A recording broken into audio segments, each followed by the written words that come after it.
All right, Rick, let's do it again, my friend. Well, hello again, Keith. Are you done with your spin class this morning? Did you do that? Yeah, spin class is done, man. That's in the books, feeling really great. Had a great virtual community rolling with me. Amy was in the house, so it was Oh, good that's good. times, man. So yeah, man, I thought we do one about letting go of the need for outside validation or needing credit for something. How's that?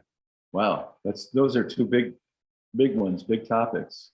Yeah, I was often I was just launching to an example. For most of my life, I told myself this story that, you know what, I don't need any credit for anything. I'm just going to be the humble guy over here in the background. But Rick, the moment that someone else got credit for something, man, my ego said, hold on a second. Let me rethink this. Exactly, man. I was telling myself this story, and life has a way of testing your hypothesis. It tests that your theory, like, and mine got tested all the time, and I found out that, dude, I really, I was addicted to the strokes. Like, I don't need you gushing about it and stuff like this, but if someone's like, hey, listen, I just want to thank Sharon over here for doing something, I'm like, I gave Sharon that idea. Like, why they give him to Sharon? And why isn't Sharon piping up and letting them know I gave her the idea? Dude, I found myself in that Yeah. trap of needing to it. And I got to be superior and in one sense of telling myself that I didn't need credit for anything. I'm just here to do my part. But when it did come up, it was exposed that I was a person who wanted credit. And I was suffering, man. So I don't like the idea, Rick, of my ego having any kind of leverage over me. I can't stand it, man. And when something like that is exposed, it may take me a day or two to get out of the grip of it, but and sometimes some people will say a day or two, try years to get out of the grip of it. But when I do, man, it's freeing. So what's been your journey of letting go of the need of receiving credit or outside validation? Well, for me, I think I have to be a little careful because I still want that. I still want credit. I still don't want other people to horn in on my successes. So, but the difference between the old days and now is that it's okay. I recognize that's an ego defense, which is trying to protect me from not getting something that I'm entitled to and being cheated, which is silly. But I think the real answer to it is that you have to get to the point in your life where you are the one driving the machine. And as long as you're looking at other people for validation, you'll never get there. That's all there is to it. So if you're constantly thinking, is this the right decision? Should I not be doing this? I think that as long as you're dealing with something internal, that you're assessing what you really need and what you don't like and so forth, and then maybe running it by someone you trust, but reserving the decision to yourself for whatever that chief change is, that's helpful. But the problem that we have is that we don't do that. We don't limit it to just issues that we're working on to try to get input. We often go to other people just for the point of feeling like we're valid, for validation. And I think that's just something that's engineered into the human psyche. And we're social animals. And I think that evolutionary wise, there's an evolutionary reason why we're social. And that is because we're pretty weak. We can't run very fast. We have big brains, but a lot of what we need to do requires collaboration. It requires people feeling like we're all working together on a common theme. So if you're ostracized, or if you're outside of the mainstream of thought or outside of the group, that's death. In the old days, you die. When you're on the savannah and you don't get to share in the kill, you starve to death. So I think humans are programmed to have this feeling that we need to make sure other people like us, think we're important, and we're making a contribution. I think that is really key to being human. Where it gets corrupted is that we tend to overvalue other people, and we tend to want to sort of, I guess, have an elevation of ourselves that makes us more or less impervious to criticism. And I think that's the self-protection that comes from this evolutionary thing I'm talking about with respect to having a group approval. So I don't know how you get around it. I think it, for me, what I realized that I felt empty when I wanted to do something when I wanted to do something and I felt it might be at odds with the culture, like, going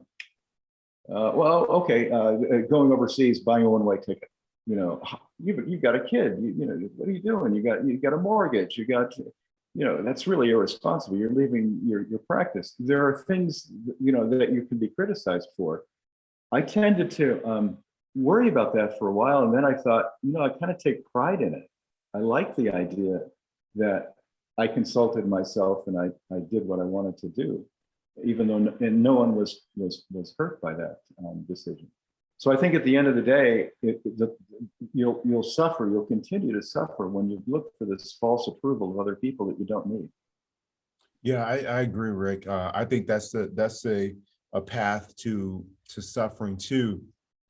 I have this friend who years ago we were looking at we'd get this magazine and it would show entrepreneurs who were young, right around our age, who were successful.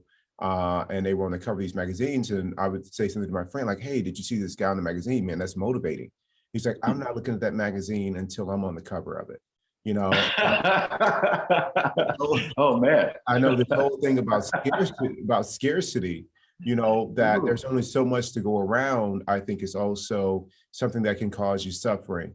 And I've heard, cases in which, people, see other people may get a plum job or a plum, appointment or position that they think they should have gotten. And all of that is just your practice. Like I'm not wanting to begrudge anyone. However that happens, man, it's outside of my control. And I'm just trying to really stay on my path. And that's been really helpful for me. The thing that's helped me the most with not needing outside validation for a move that I'm making, and I've made a lot of moves that people have, maybe raised an eyebrow to, or things that I have said to myself, like, you don't need credit to do this, like just do it because you're doing it. Mm-hmm. And was having a higher meaning.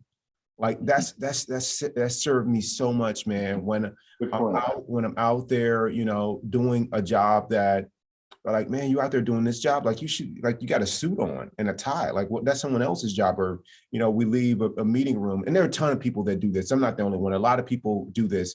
They push the chairs back up, or, at a hotel room when they're checking out, they move all the tables and take the trash out so housekeeping doesn't have to do it. I mean, there's so many ways to do it. You see a colleague at work who's working a late case, you come in, before you're leaving and say, "Hey, listen, can I give you a hand before you go?"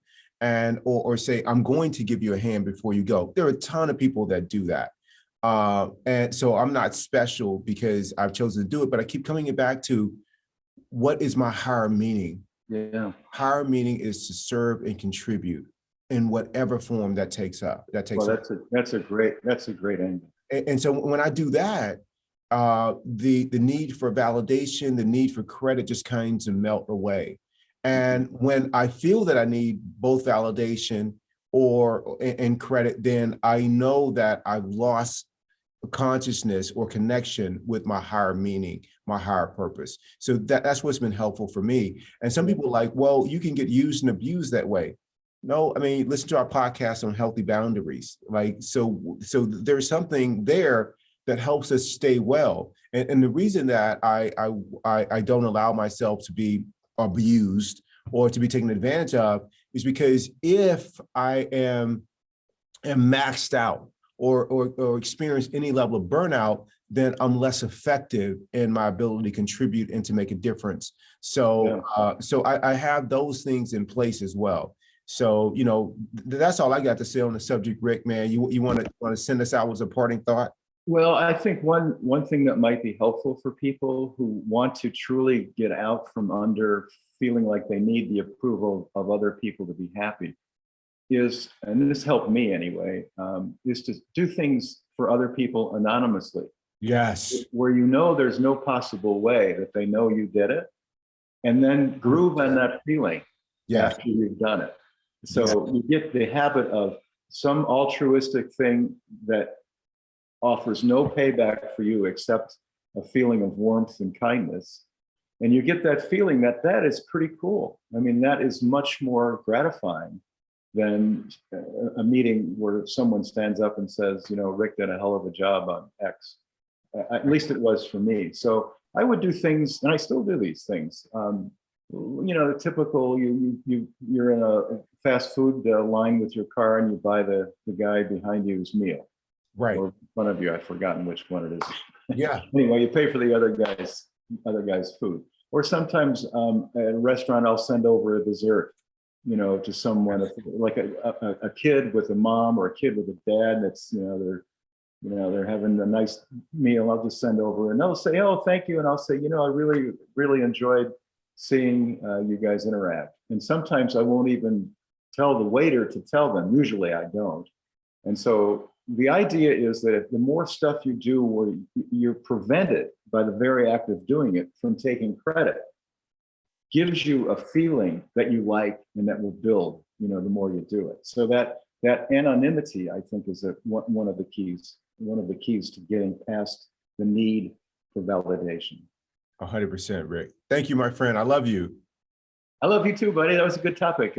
I really want to study that some more. One thing before we leave that I would like to talk about one of these times, you mentioned something in passing that's very profound, and that is that with the entrepreneur guy on the cover, he wasn't going to read the magazine until he got to be on the cover. The idea that you said that there's scarcity. And I want to talk about that in the future one of these times, because scarcity is an illusion. Right. Okay. You got it, Rick. Thanks, man. I love you. I'm writing. I love you. Adios. All right. Thank you. Bye-bye. Bye-bye.